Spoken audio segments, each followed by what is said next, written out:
të nderuar të shikues, kudo qofshi ju brenda ose jashtë vendit. Mi mbrëmje ju vëllezër dhe motra emigrantë që në mënyrë të rregullt vazhdoni të na ndiqni nëpërmjet valeve satelitore. Përshëndetje e parë shkon për kompaninë sponsor e madh të këtij programi, kompaninë EHV, me president Luan Lekën, një kompani e njohur për prodhimin e saj të sallamerisë dhe për ujin e qafshtamës, të quajtur ndryshe ujë shëndetit të mirë. Dhe në vazhdim pra një përshëndetje edhe për atë që rregullisht kujdeset për mua dhe kolegët, për Ylli Spahim, mjeshtrin e shkollës amerikane të kujdesit për flokët, tek Shallarët. Më lejoni të njoh me përmbajtjen e programit për sonte. Diskutimi ynë i madh kryesor, pra nga fillimi gati deri në fund, do të jetë për leishmaniozën. Me një personalitet të mjekësisë shqiptare, me një pediatër shumë të njohur, me zonjën, pra doktoreshën, doktore Rajda Petrella ose Cani. Kurse do ta mbyllim këtë program për sonte me një mjekë tjetër, me Manika Krekën ose Face, kam thënë kështu mbiemrat për të dy doktoreshat edhe të vajzërisë, e cila në rubrikën libri i ri mjekësor do të njoh me anemit e lindura.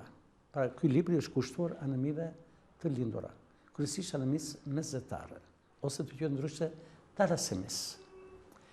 Dhe në përfundim në mbyllje të reja nga mjekësia, nga doktor Iliri.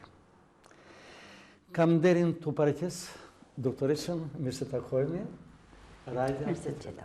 Si kurse thash është një personalitet i fushës mjekësore, pra në shkencën e pediatrisë. Është pedagoge në fakultetin e mjekësisë, autor librash, madje kam kënaqësinë të paraqes dy libra të saj.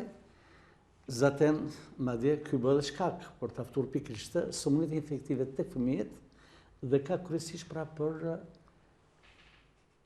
sikurse edhe këtu e kemi për leishmaniozën. Është një libër i dytë i saj. Dy libra të shkruar me mjeshtri, pra libra shkencor të mirëfillt, por edhe shkencor popullor, pra që mund të lexohen edhe nga lezuesi i thjeshtë. Dhe ky libër u bë edhe shkak për këtë tematikë, pikërisht për këtë bisedë të sotme. Doktore, ju uroj shumë përzemërsisht për librat tuaja. Besoj jam pritur mirë, apo jo? Po, më besoj se po, me qenë se synimi kryesor i këtyre librave ka qenë të pasurojmë bibliotekën e Fakultetit Mjekësisë, dhe aty shërbejmë sa më shumë studentëve të Fakultetit Mjekësisë, me qenë se puna ime parë është pedagoge e brendshme e Fakultetit të Mjekësisë, por njëkohësisht mjekët specializantë. Jeni mjekë infeksionistë. Po, mjekët infeksionistë, specializantët kudo që janë, duke ju ardhur në ndihmë qoftë në formën e monografisë për të lexuar më shumë për këtë sëmundje, dhe qoftë në formën e librit të dytë të botuar së fundit sëmundjet infektive tek fëmijët, që ka vlerë më shumë. Libri i parë ka qenë leishmanioza. Po, i botuar fillimisht në vitin 2005 dhe i ribotuar në 2008.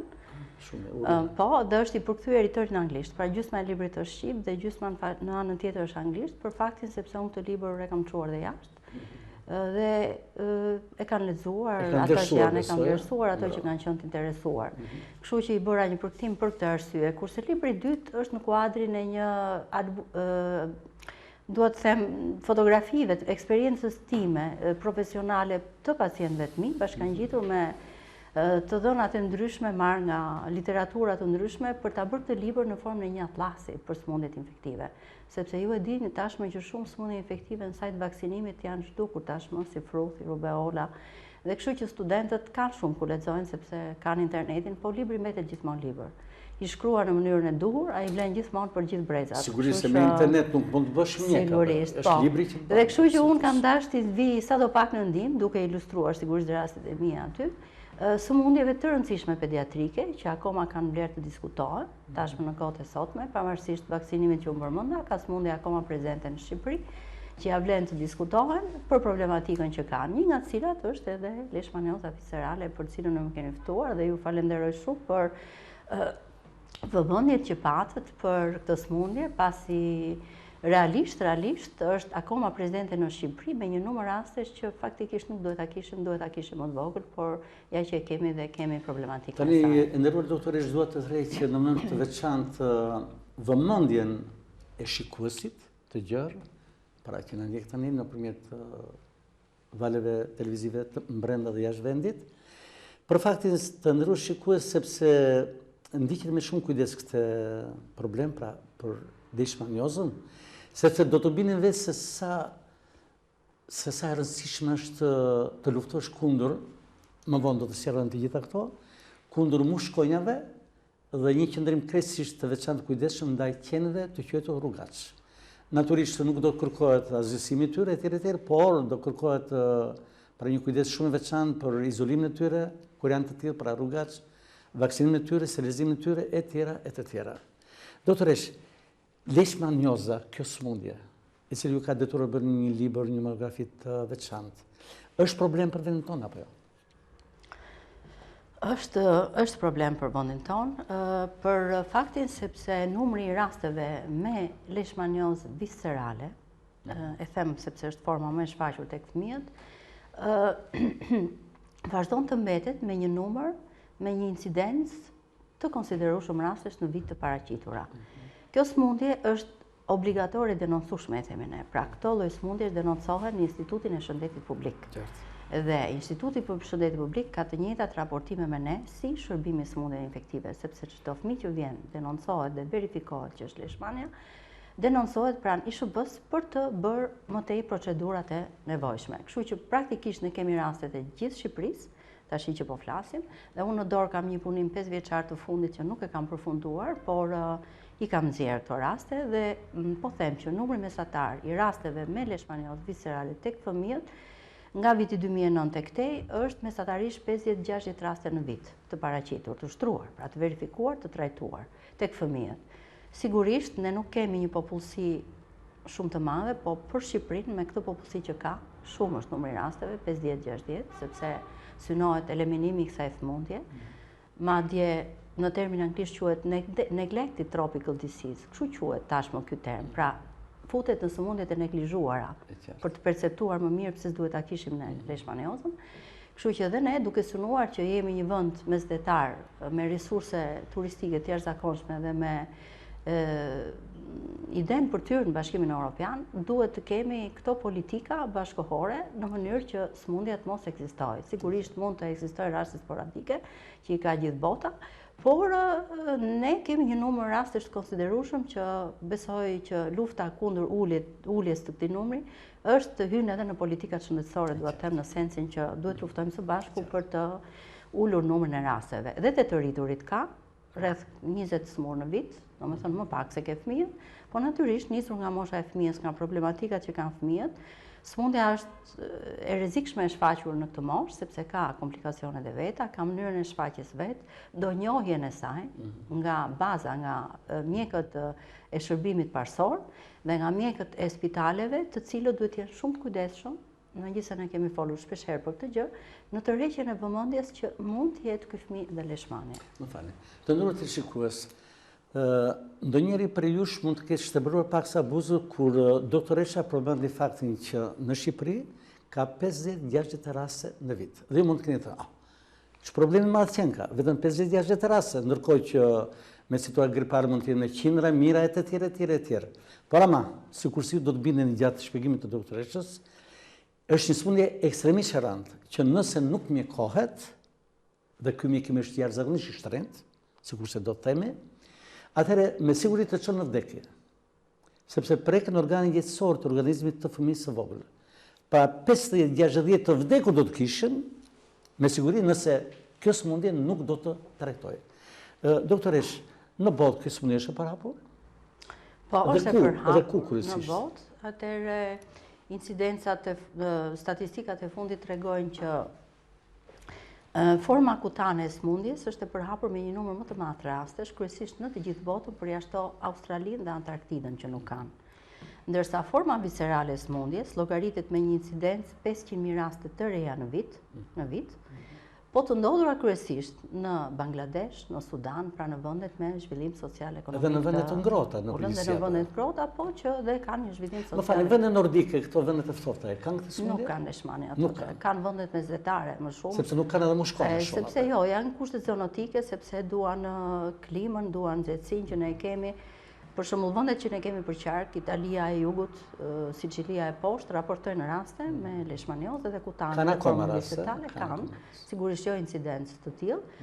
Ne në një raportim që u bë në vitin 2009 në një inter-country meeting në Turqi, bashkë me përfaqësuesit e SHP-s, u raportuam si vendi me incidencën më të madhe të leishmaniozës në rajon. Pra numrin e rastet të fëmijëve, llogaritur. Pra një vend i vogël që pas raste më të shumta. Sigurisht, sepse nuk shkon paralel në sensin që, domethënë, ne duhet ta kishim në kuptimin e mirë të fjalës që duhet mos kishim asnjë rast, po të ishim okay, domethënë duhet u luftojmë për të ulur, megjithëse nuk është njësoj, në fakt unë në një studim të përparshëm, jo për këto që të tash të fundit, kam parë që ka patur dhe një numër më të madh. Pra, nisur nga viti 95 e në vazhdim, ka një kurbë ulje. Domethënë, viti 2000 deri në 2007 ka patur një numër më të rritur.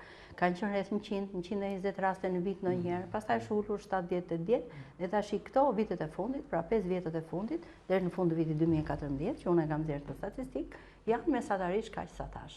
Të nderuar shikues, për ju që hyt paksa me vonesë në këtë program, se natyrisht nuk është thënë që të gjithë ta kapni që nga fillimi, jemi duke diskutuar me profesore doktore Rajda Petrela ose Cami ose Petrela, pra themi edhe mbiemrin e vajzërisë, Cami, për faktin se doktoresha është mjeke shumë e njohur, është infeksioniste, është pedagoge dhe është autore e 2 librave, unë thash që është njërit libri i parë ka qenë sëmundje infektive? I pare ka qenë monografia për... Sëmundja e parë, më falni, libri i parë është pikërisht ky, leishmanioza, për cilën ne jemi duke folur. Ndërsa i dytë është sëmundjet infektive tek fëmijët. Doktoresh, atëherë, ne në reklamën e dhënë gjatë një jave, në mënyrë intensive, kemi vënë këtë titull. Domethënë, fëmijët, qend dhe leishmanioza. A ju duket një titull i gjetur, apo këtu duhet të kishim përfshirë domos edhe mushkonjat? Jo. Po ju, cilë është si thua mbarësi kryesor? Doktor Flamurit, falenderoj për gjetjen, pasi njerëzit duhet të kuptojnë se si merret kjo sëmundje. Mos të trëmben, po dhe të ruhen ashtu si mund të ruhen. Atëherë si merret kjo sëmundje? Sëmundja është zonoz. Çdo me thonë zonoz në termin domethënë të shqipëruar, është një sëmundje zoonotike që kushtëzohet nga prania e 3 hallkave kryesore për të ndodhur. Pra duhet rezervuari, që në rastin konkret e luan qeni, edhe kafshët të tjera të egra, siç është. Pra zonozat janë sëmundje që vijnë nga kafshët. Po, që janë të lidhura transmitimin nëpërmjet kafshëve. Pra është rezervuari, që në rastin konkret është qeni. Mund të jetë dhe ai qeni rrugëve, edhe qeni me pronar mund të jetë bartës si leishmaniozës. Është insekti që quhet Phlebotomus sandflies, që bën transmetim mushkonja. Është i veçantë ky insekt, prandaj dhe duhet ta themi, është një lloj mushkonje e veçantë që bën transmetimin, bën të mundur pra transmetimin e sëmundjes nga kafsha, pra nga qeni tek njeriu. Dhe njeriu është bujtësi, ai që pëson sëmundjen nëpërmjet pickimit që ndodh. Pra, më falni, pickon kafshën, merr parazitin nga qeni, dhe duke pickuar fëmijën, ja kalon. Të rriturin ose fëmijën. Tamam si injekcion, tamam si kur bën një gjë. Inokulon, e themi ne, domethënë e fut. Pra, është një transmetim që kondicionohet i tillë dhe prandaj kushtet zoonotike të përshtatshme të vendeve të ndryshme ku dhe ka mushkonja me shumicë ose ku qenët janë të neglizhuar në sensin të pakontrolluar dhe mund të kenë sëmundjen, janë vendet probabilisht më të mundshme për ta marrë këtë sëmundje. E gjithë Shqipëria ka leishmani. Ka vende të cilat qytete të cilat kanë një numër më të shtuar rastesh, dhe nga të dhënat tona është Shkodra që ka patur një numër, Shkodra, Lezhë, Fieri, Lushnja, Berati, edhe Vlora e poshtë. Do me thonë ato, gati bregdetare, atëde.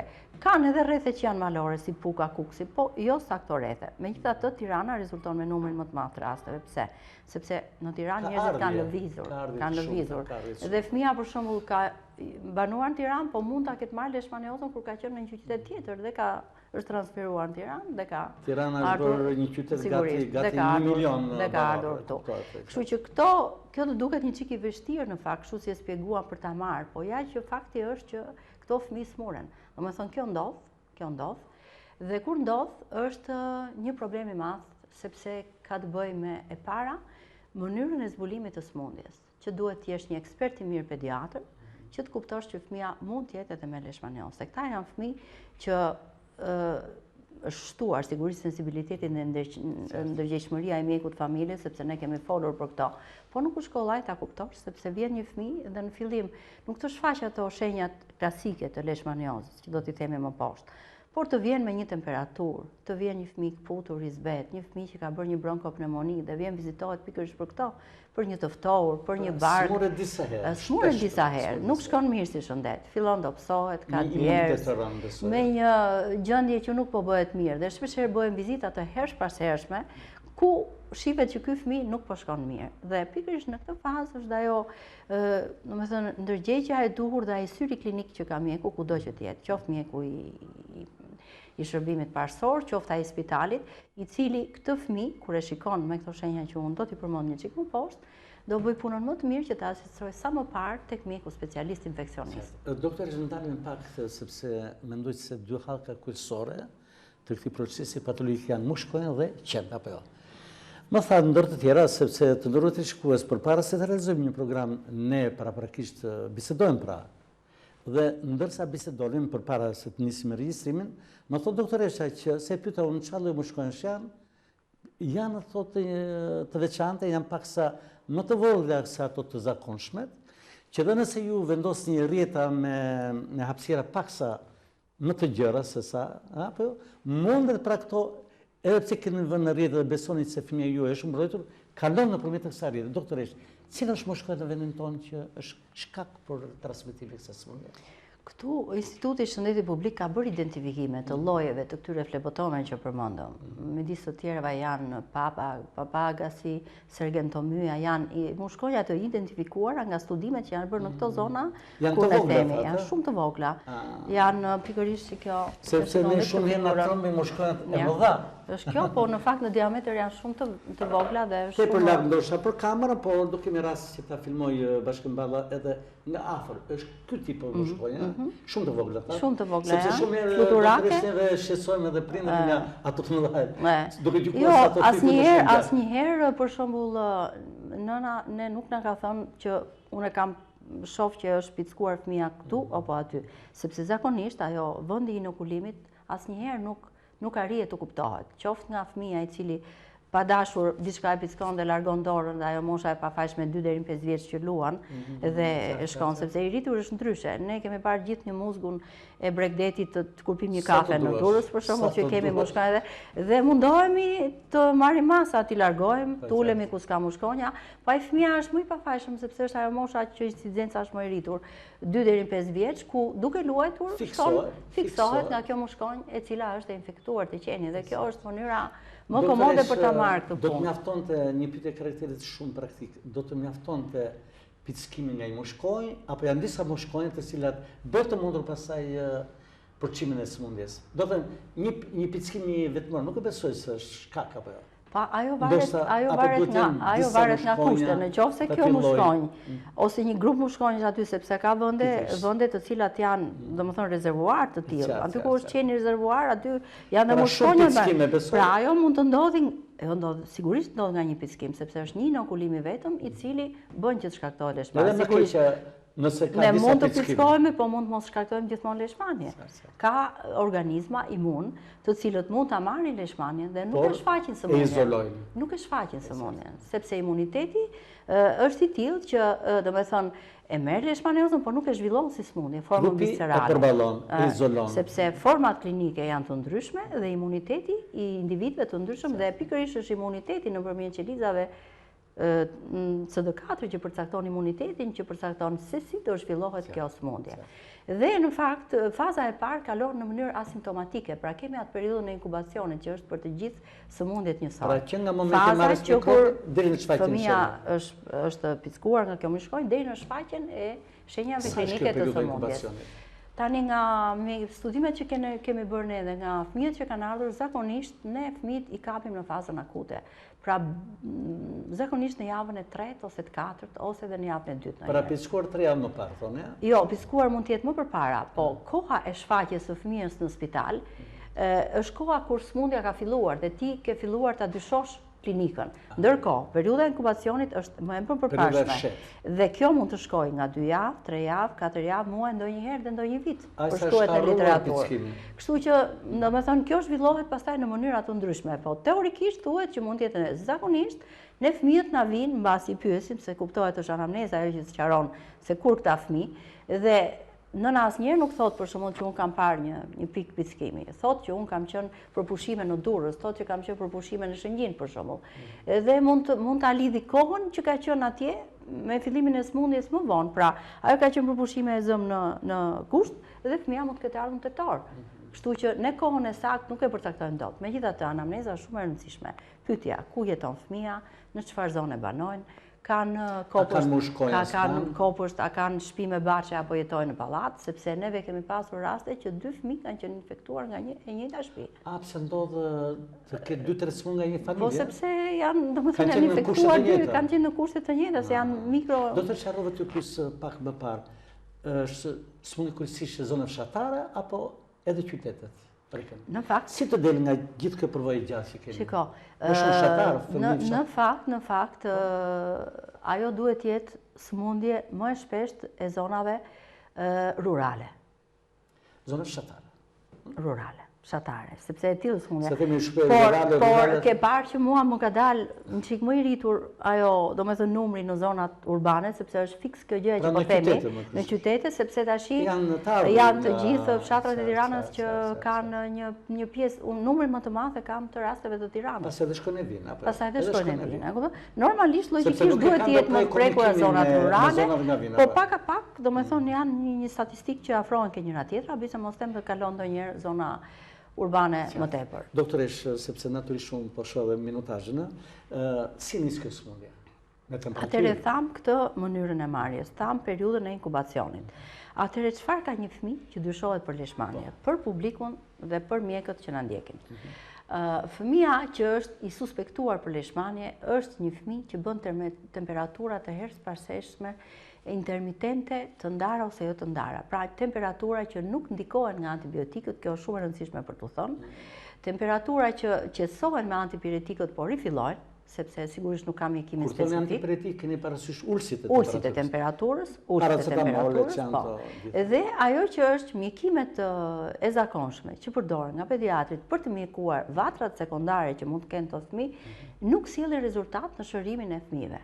Dhe përveç këtyre, fëmia fillon të ketë disa shenja të intoksikimit të përgjithshëm, që në fakt nuk janë specifike për leishmanin, por ka dhe sëmundje të tjera infektive që i kanë, siç është për shembull përveç temperaturës, efja, dopsia, djersa, kputja, zbeja, dhe zbeja është lodhja, dhe zbeja është shumë kryesore sepse vjen një zbeje e cila rritet, domethënë nga një fëmijë me ngjyrë normale për shkak të veprimit në palcën e kockave në gjithë organet, fillon pikërisht shkatrimi i këtyre qelizave normale nga këto parazit, duke invaduar në gjitha ato organet retikulohistocitare.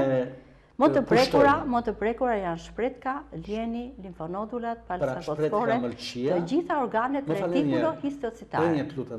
Shpretka, mëlçia, palca e kockave, limfonodujt, gjëndrat, limfonodujt. Kryesisht në qafë apo edhe në këto rrozat e kofshave? Zakonisht leishmanioza nuk ka zgjedhje, pse mund të jetë aksilare, mund të jenë latorocervikale.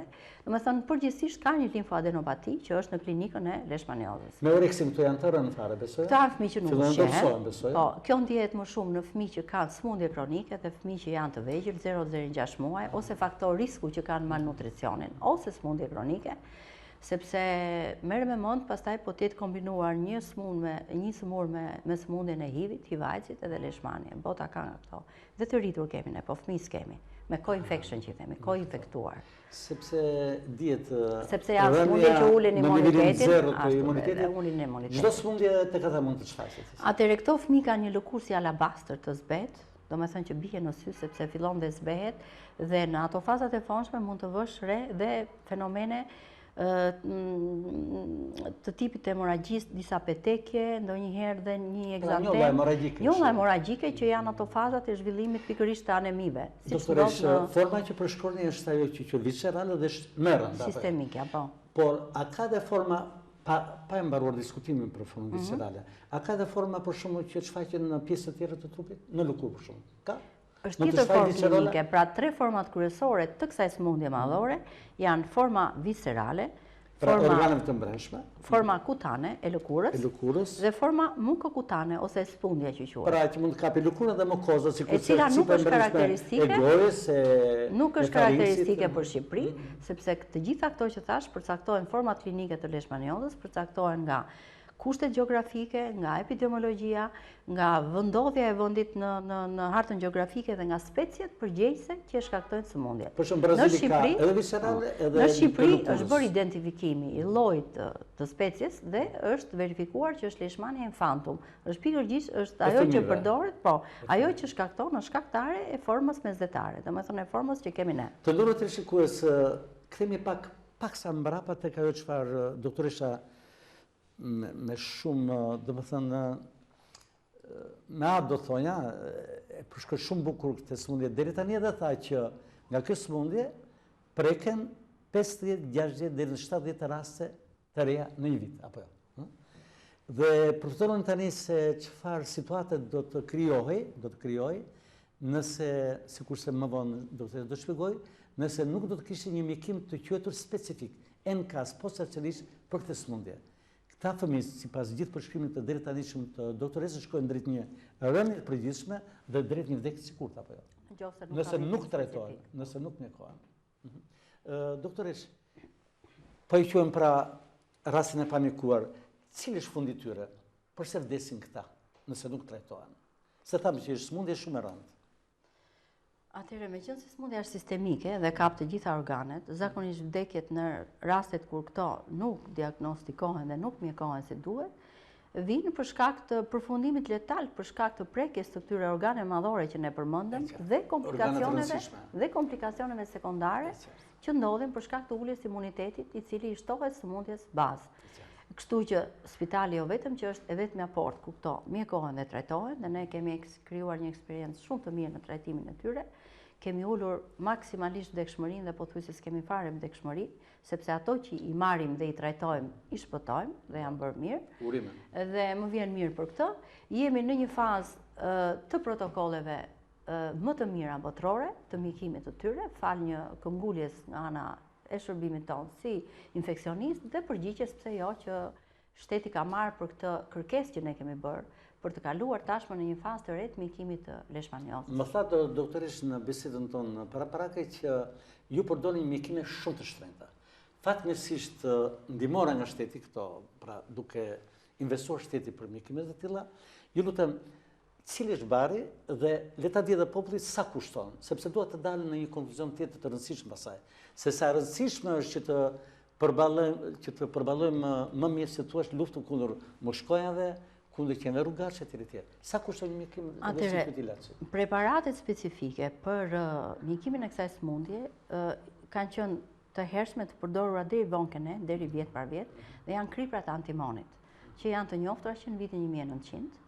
Por që në vitin 1900 e më poshtë, ajo skema e trajtimeve më të updateuara ka ardhur duke u zhvilluar vite për vit, dhe tashmë ne duke qenë se bëjmë pjesë në Evropë, ne duhet mjekojmë si në Evropë, dhe natyrisht nisur dhe nga shkaktari specifik identifikuar në Shqipëri, këto protokolle i updatetohen pikërisht pjesës më shkencore të problemit që si duhet mjekohet më mirë kjo smundje, për faktin e shpëtimit jo vetëm aq, po të resurseve që ka në kuptimin e moskthimit të smundjes mbrapsht, mos pasjes së relapseve. Atëherë kemi lënë pas një mjekim të vjetër pastaj? Atëherë kemi lënë pas mjekimin me kriprat antimonit, i cili nuk është hequr sepse ka vendet Afrikës që përdoret dhe neve kemi zëvendësuar në kërkesat tona dhe falë një bashkëpunimit mirë, deri tani jemi okej në këtë pjesë, por kostoja e preparatit është mjaft e madhe dhe shumë vende, jo vetëm Shqipëria, që ka një vetëm Shqipëria, po dhe shumë vende të tjera të botës nuk e përballojnë dot mjekimin e leishmanies me këtë preparat, sepse i tillë është preparati. Si quhet? Atëherë preparati është amfotericin B lipozomale, që është forma lipidike e preparatit bazë që është një antifungal. Amfotericin B dezoksikolat është forma konvencionale që i themi. Forma që përdoret për mjekimin është pikërisht ky ambizomi, i cili është domethënë vetë preparati, me qenë se është nefrotoksik, është i përzier me pikërisht me këto lipide për të nxjerrë formën lipidike, që është ambizoni, i prodhuar nga një kompani mjaft e njohur që është Gileadi, i cili ka bërë certifikimin vitet të kësaj. Sa kushton trajtimi i plotë i smurjes? Dhe kostoja e një flakoni 50 mg, dhe pastaj do ta them unë se sa që nuk e përdor deri në fund, po? Është 250 deri në 300 euro. Pra vetëm 50 mg kushtoni, por doza e preparat, domethënë doza që ne vendosim është në bazë të kileve peshë të fëmijës së llogaritur. Dhe ka fëmijë për shembull të mëdhej, të moshës 10-11 vjeç që të duan 2 flakon në ditë, domethënë një dozë të vetme duan 2. Pra po themi 600 euro gjithsej për një dozë. Herë 7 doza që kemi neve, i bie që kostoja llogaritin e vet. Pra bëj një prapërsi për një fëmijë 25 kg, për një fëmijë 25 kg, të duan $2.500 për prapërsi për ta mjekuar një fëmijë. Tani llogarit 40-50 fëmijë. Po mirë doktoresh, a nuk do të qenë më mirë që të këto shpenzime kolosale, që nuk janë pak për cilën natyrisht gjithsesi në çdo kohë shteti falenderohet apo jo? Po sigurisht. Është një ndihmë shumë e madhe, po sikur ti jep një orientim kërcishtë, do të them, këto para që janë të pakta të përdorishin më me efikasitet kundër mosqojave. Për në përdorimin e insekticidëve të ndryshëm etj. Në sterizimin e qenëve rrugaçe etj. Se thonë? Është shumë logjike, domethënë unë besoj që kjo është një luftë e përbashkët, jo vetëm e jona. Unë jam kliniciste, mua takon vetëm të mjekoj. Por kjo është një luftë e shumë hallkave, është një luftë e shtetit, është një luftë e bashkisë, është një luftë e sistemit veterinar në Shqipëri. Se unë përpara se të flisnim, të bëra një shembull. Bruceloza është shumë i kontrolluar më tashmë në Shqipëri. Ne kemi shumë pak fëmijë me brucelozë. Pse? Se sistemi veterinar e ka vënë në vijë këtë smundje te kafshët, e kontrollon ke kafshët që kontrollohet edhe ke njerëzit. Kurse problemi i leishmaniozës lë për dëshiruar për pjesën e veterinarisë, sepse ne duhet të forcojmë në radhë të parë luftën kundër qenëve të smur. Si ta bëjmë këtë punë që të kontrollojmë, të dimë sa qenë të smur, sa atëherë do kontrollojmë më mirë dhe njerëzit. Kështu që ne jemi të lidhur nga këto. Bashkë me ato disinfektivet që po themi. Plus pastaj ne nuk mund të flasim më tani që jemi në vitin 2019 për sakrificë të qenëve, sepse normalisht, domethënë i takojmë një brezit dhe një kohë kur duhet të flasim për mjekimin dhe kontrollin e smundjes. Sigurisht, ne tham nuk ka vaksinë as për njerëzit dhe për qenët është një vaksinë e cila ka 2 vjet që është prodhuar, por nuk e kontrollon 100% smundjen. Por mua më bëhet qefi që shoh në spital këto qenë të parë të sterilizuar dhe të kontrolluar, që u kanë vënë bashkia nga një pull në vesh këtu, dhe shoh që vërtiten, po të paktën kjo është një iniciativë shumë e mirë që neve ta bëjmë të punë, sepse seropozitiviteti i qenëve për ta kontrolluar sigurisht që do një buxhet më vete, sepse duhet të kontrollosh seropozitivitetin që të kuptosh që është me leishmani apo jo. Atë po përshtypje që ne në Tiranë për shembull ecim midis qenëve. Shumë qenë rrugaç ka, apo jo. Tani ka dhe po kaq mushkonja, dhe ndoshta edhe më shumë mushkonja, dhe me siguri më shumë ka. Pra jemi gjithë një shumë të rrezikuar, apo jo? Po jemi të rrezikuar. Pra ju jap shumë të drejtë kur thoni që duhet të gjitha halkat së bashku. Po të gjitha halkat të përballojnë këtë lloj situate. Se apo vjen të ngrohtit, të nxehtit apo. Po, tani Erlistina që këto raste shtohen sepse unë thash, domethënë ka një sezonalitet leishmanioza. Muajt e verës janë më probabël se sigurisht nga nxehtësia.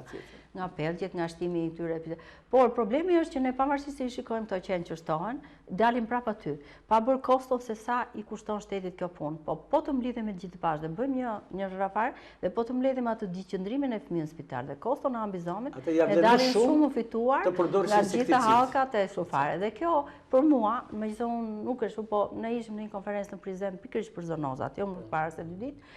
Dhe do me thonë mendimi që i tillë që nuk çalon problemi ke mjekët, çalon ke sistemi veterinar në Shqipëri, sepse është më pak i organizuar. Ne funksionojmë më shumë privat në veteriner se sa shtetror, pra duhet të kontrollojmë qend nga ana veterinare për smundshmërinë. Sa smundshmëri kemi ke qend, në mënyrë që të bëjmë t'i marrim për bazë ato shifra që të kontrollojmë edhe se po si kontrolluam, ne nuk marrim vesh kush që në rrugësh është i smur dhe kush jo. Doktore, shpëlem dhe bëj një krahasim shumë të vogël. Është një lloj si ato fikset e njëjta të zjarrit apo jo? Ja vlen shumë atë të kesh një fikse zjarri në një sektor të djegshëm që mund të dihet apo jo? Se sa pasaj, mos e kesh të dihet apartamente ose pallate dhe do të duhet një punë kolosale. Ne kemi propozuar iniciativa shumë të mira. Për shembull, dhe në perspektivat e të ardhshme në bashkëpunim me Institutin e Shëndetit Publik, mund të marrim 3 qytete pilot si puna e Shkodrës, si puna e Lezhës, që të studiojnë për seroprevalencën dhe për epidemiologjinë e zonës. Do me thënë të shikohen aty ku ka ndodhur leishmania, ku shkon dhe Instituti i Shëndetit Publik që bën dezinfektimin e zonës, sepse kjo është një detyrë.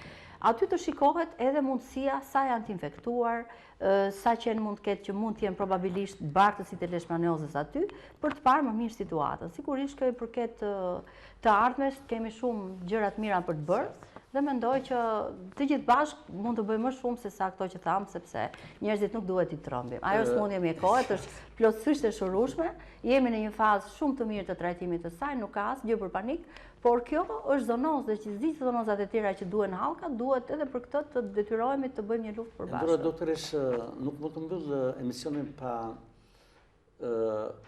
u ndalë në një shpjegim shumë të vogël për të eliminuar një keq kuptim. Sepse ka shikues dhe disa janë pak shumë, më shumë të vëmendshëm se sa duhet për të kapur diçka. Pra ju thatë të nderuar teleshikues, doktoresha tha që deri kohët e fundit është përdorur një mjekim që ka nisur pra që nga viti 900. Dhe ju mund keni shtembuar buzët 1900 pra, 1900. Mund keni shtembuar keni thonë, ç'është ky mjekim kaq i vjetër? Të nderuar shikues. Edhe aspirina është po kaq e vjetër apo jo? Po aspirina vazhdon të përdoret me shumë sukses dhe nuk ka gjë më të mirë se sa ajo, apo jo? Si penicilina. Si penicilina. Pra, nuk është kusht e thënë apo që një mjekim të jetë shumë i vjetër do të mos jetë efikas. Përkundazi, koha e gjatë ka dëshmuar suksesin e saj, apo jo? Historikisht të testueshme për vlerën e tyre dhe pra janë nga mjekime më të njohura të botës sepse dihet shumë mirë efekte pozitive, efekte anësore etj. Dhe kështu janë mjekime shumë të rekomandueshme.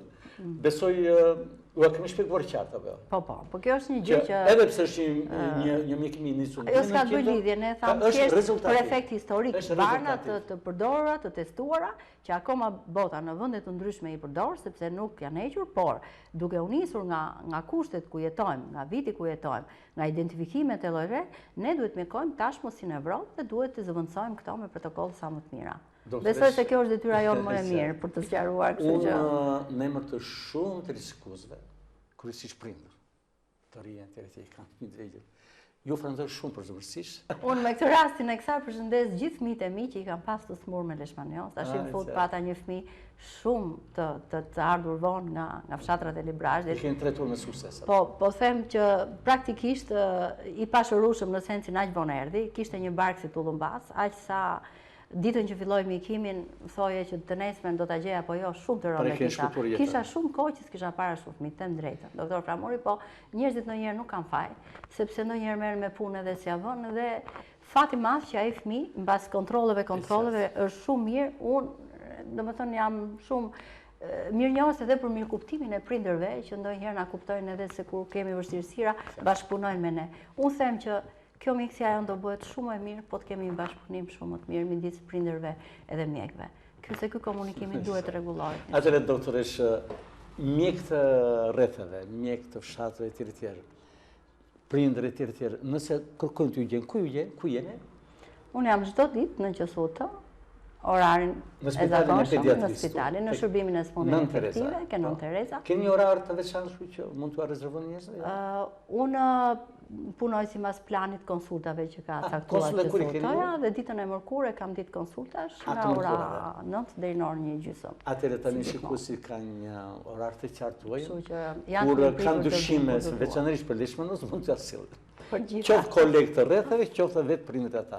Ju falenderoj shumë për zëmërësisht. Faleminderit juve. Faleminderit. Të nderuar teleshikues, tani takojmë me një mjekë tjetër, po të këtij spitali, me zonjë me doktorën e shkencës mjekësore, Manika Kreka ose Face, e cila në rubrikën e librit të ri do të flas pikërisht për një libër shkruar për saj, kushtuar sëmundjese anemire të lindura. Vetëm pas pak.